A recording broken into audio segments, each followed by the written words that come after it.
mashruucani markii hore waxaanu ahayn dad nolosha markaan xoolo dhaqatanahay xagga aan fahansanayn sida calafka loo sameeyo ama in mishiino jiraan guryahani mar bay nala ahaayeen dhayal aanu lahayn waro iska sheekeynayaan wax la dhisaya ma jiraan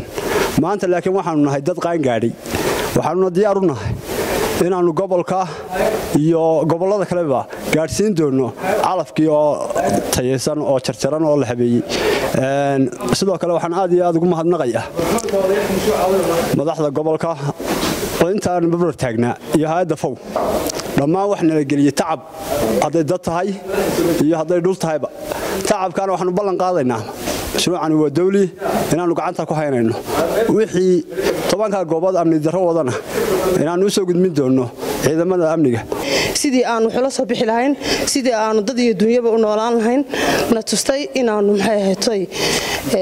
samaysan karno aanu annakii xoolahayagu si fiican u noolaan karno in xoolahayagu xilli walba naq heli karaan in labada xilli ee jiilaalka iyo doogaba ay xoolahayagu ay heli karaan doog inaanu wax soo saar samaysano inaanu ururo wax wada le samaysano inaanu maxay ahaatay dad bulsho is wada kaashata inaanu 10 goobood oo isku xiran aanu nahay oo maxay ahaatay wada mashruucan iskugu wada xiran qaarba si isku xiran yihiin 10kayga goobood ismaan wada aqoon magacyadayada maxay ahaatay deegaama aan magacooda aqoon xeergaabana ku dhashay baa jira aan magacooda aqoon mashruucan ka hor aad iyo aad baan ugu mahadnaqayaa maanta aanu ka faa'iideysanay oo dacalfki noo yaalo doc walba geedii noo yaalaan oo aanu isugu tiirsanahay rag iyo dumarba oo aanu dad isku daacadaanu nahay aanu filayno maantana inaanu ka sii kordhisan dawladuna waa nala shaqaysaa waxa weeyaan kulligood mahad baan wada naqayaa madaxda dawladda kulli oo gidir dumar baan deekaa kulli hadalka waan gowrgowrayaa insha Allah bismillaahi kariim waxaan rajaynayaa inaanu ku faa'iideysano mashruuci waa noo saldhigay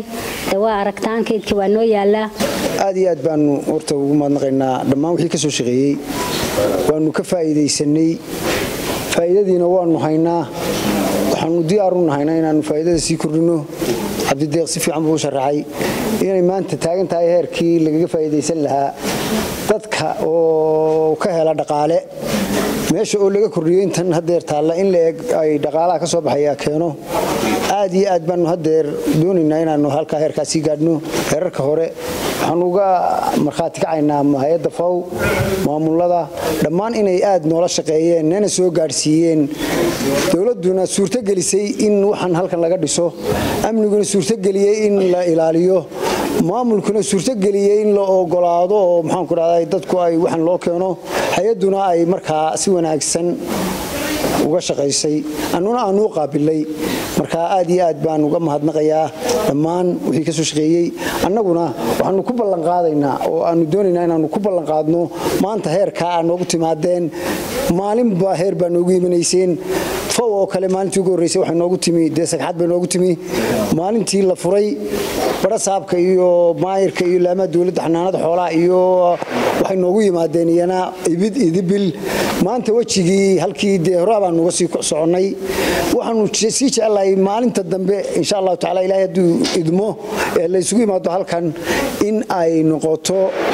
mid ka sii badan tan aan maanta arkaysaan oo faa'iidooyin badan anagoo soo saarnay insha Allah taala ilaahayna nagu garab galiyo aanu ka rajaynayno waxa weeyaan horta diila koowaad adduun la faa'iiday waxa weeye